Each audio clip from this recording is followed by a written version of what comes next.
All right, guys, what's up? It's Financial Dan here. We're going to talk a lot about SPACs, specifically SPACs in 2021.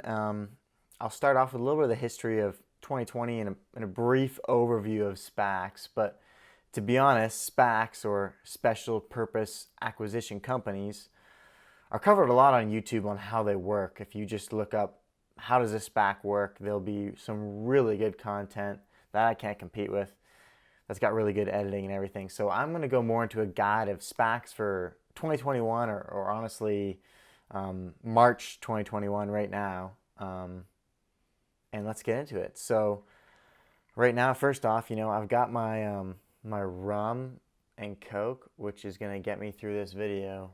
And what can I say? I love it. Some people live by the 60-40 rule for investing, in that you should have 60% of your money in stocks and 40% of your money in bonds. I like to live by the 60-40 rum and Coke rule. 60% of your drink should be rum, 40% Coke. All right, let's get going. So I got the screen here. Like I said, brief overview of SPACs. Special purpose acquisition company. They're a blank check company. Their only purpose is basically to raise funds and merge with a private company and bring them to the public market, to us, so that we can buy shares from them and raise money for them. So they're almost just a big time investment, raise money, bootstrapping type deal. Their core business is to just raise money for the company that they are merging with. And so it's very interesting. You've got SPACs out there. Say, for example, just a random AGTB, say, is a SPAC company, and they're in a certain space. Maybe they're in fintech, financial, techie companies, and they know they want to acquire a fintech company, and they've got a really good SPAC manager and investor, and they're a public, as a SPAC stock, and that they're going to be a good, they're going to do a good merger, and they offer their SPAC. Almost all of them start at $10. You'll notice this. All SPACs almost always start at $10. It's the way the warrant works. So when they start at that $10 value there, and you buy in, and then all of a sudden there's that announcement that they're going to merge with company X, and that's when you really, that's when you can really, make some profits a lot of time. But a lot of time, these SPACs are overhyped. They're going to merge with company X, and they shoot up to really high value. But the company they're merging with isn't even worth that much, even if they did merge. And then, of course, merger, details are announced. The merger gets closer, and the SPAC comes down, and then bounces back up again to what the value of the company actually is after they merge. Maybe the ticker symbol changes to blah, blah, blah. So I know that was very long-winded, but let me just briefly go over some of the 2020 SPACs that we saw that were a big deal. And just so you know, I like SPACs. They're really cool, in my opinion, the way they work and everything, but they're very risky.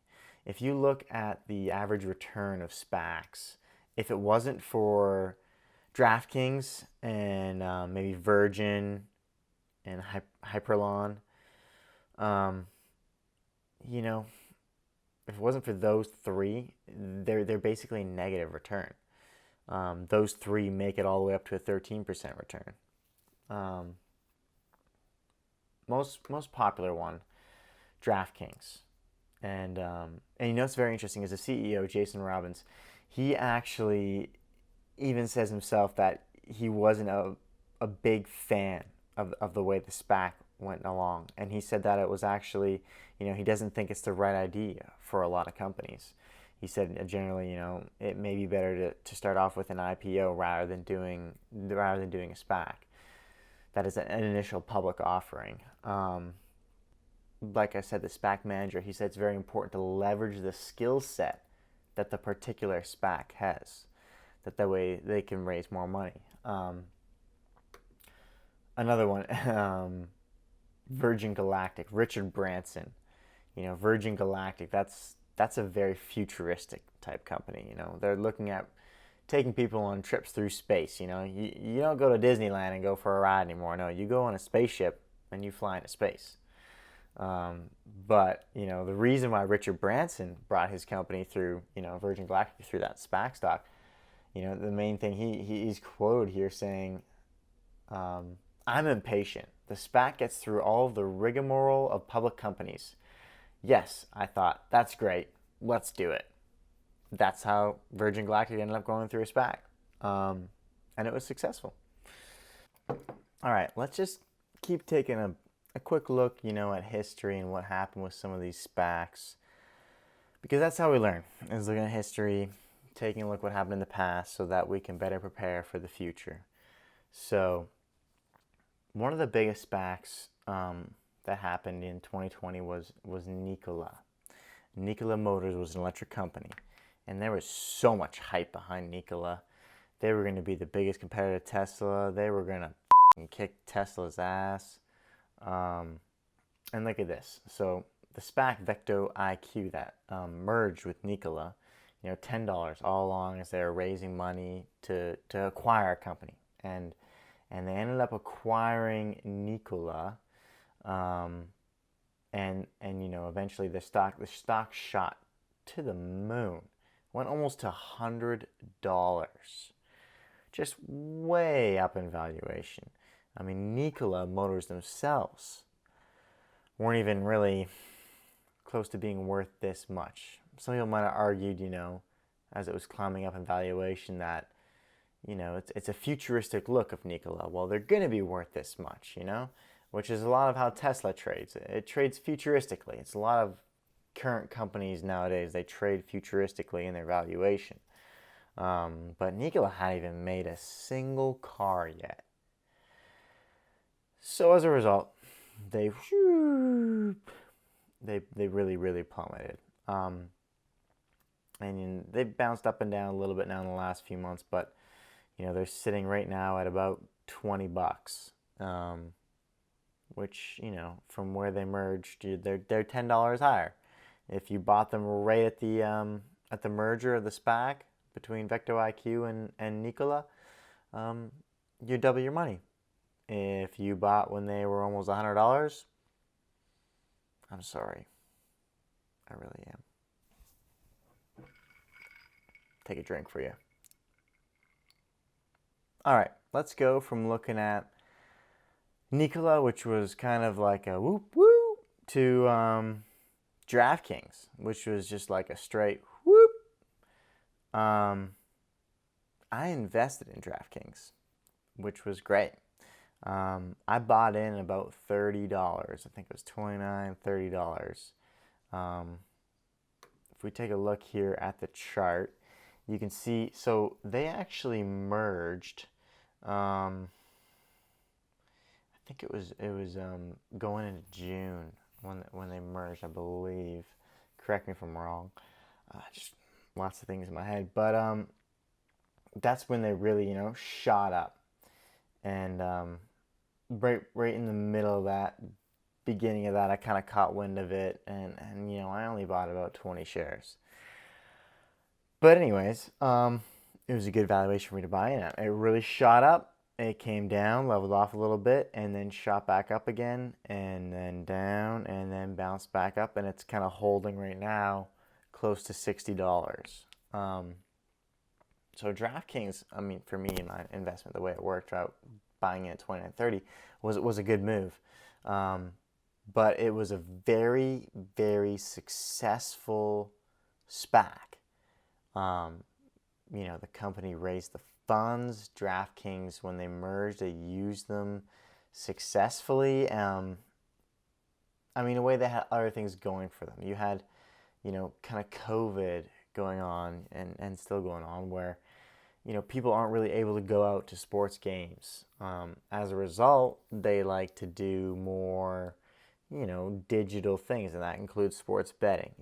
If you're sitting at home, you're maybe more likely to bet on sports from your phone. They ran a lot of promos and marketing and of course all that sorts. So that definitely helped. So they grew substantially. I mean, if you take a look here, they grew 260% in the last year. Technical analysts still give them a buy rating. If we look at Nikola, they grew 89% in the last year, but it's a strong sell right now. So not really the best. Virgin Galactic, I talked about how Richard Branson just said, he wanted to go SPAC route because it was, quick, easy, he'll get out there, So let's take a quick look at the chart here within the last year. So, the SPAC, went along as a SPAC do, at 10. It came, probably up a little bit, maybe on some rumors and all that, and it came down a bunch. And then as it was coming back up is when the merger was actually announced. And that's when it spiked all the way up to 42-ish.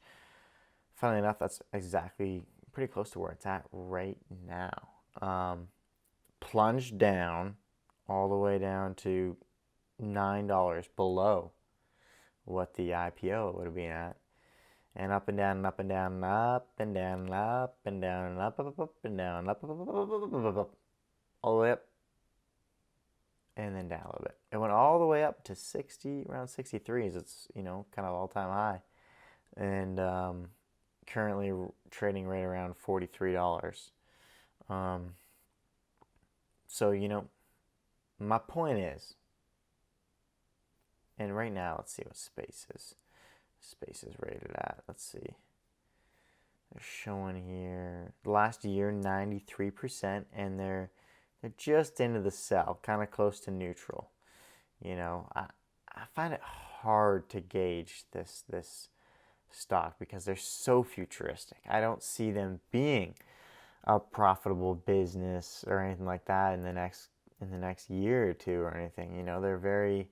You got to look ahead to the future, to taking trips through space, to traveling, way up high to make it over to Australia in an hour or two from the U.S., It's a very advanced type company.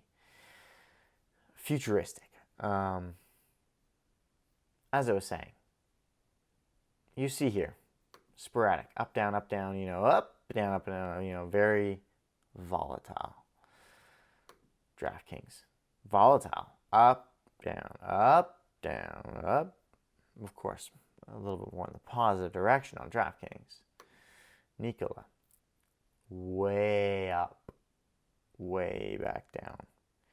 So, SPACs can be difficult. You don't know with the merger, the market, and everything, what's going to happen. So how do you kind of base this? And my answer to this is you really have to look more at the fundamentals of the company that the SPAC is merging with. The fundamentals of Nikola were not good. The way that the factory and the cars they were spitting out and the backup to what they could produce, to what they were going to be valued at, was not justified. And that is the reason why they crashed so hard. DraftKings, on the other hand, you could fight for a reason on why that they were valued at that percentage or at that portion, because there was a reason. There was COVID. There was, like I said, like people were betting more. There's traffic. There's marketing. I could see them doing a good job. That's when I got into them, and that's why they were successful. That's one of the main reasons why.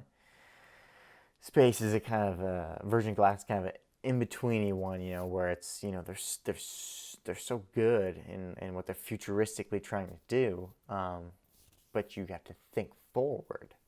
So there's different situations behind them, but my main point is you really have to look at the undervalue or the fundamental value of the stock that the SPAC is going after to make you decide whether or not you think that will be a good, mid to long-term investment. Not many of these are good short-term. I wouldn't really try and play too much of the short. Like the bad ones, maybe like Nikola, the way it spiked way up just from hype. If you were smart, you could get out and play short. But being smart and being lucky are in the stock market almost synonymous in certain ways. If you're smart and you're lucky, you're doing well. If you're smart and you're not lucky, you may not be doing too well. If you're lucky and you're not smart, you may be doing well. If you're not lucky and you're not smart, well, then you're just hooped. But the fundamentals is what you got to look at. So click the link in the end of this video if you want to see my 2021 SPACs that I'm kind of looking into investigating, and give you a better idea what's a good stock to do in 2021. I'll give you a brief guide, but this has been kind of an overview of 2020 SPACs and a little bit more information on them. Please like and subscribe. It really helps the channel. I'm very young at this point in the channel, and I'm really trying to grow. Hope you see a lot more of me when you subscribe and that you like it. I'll try and give more as much as I can. I want to give value. Hope you enjoy this, and let me get you some more good stuff. All right, it's coming.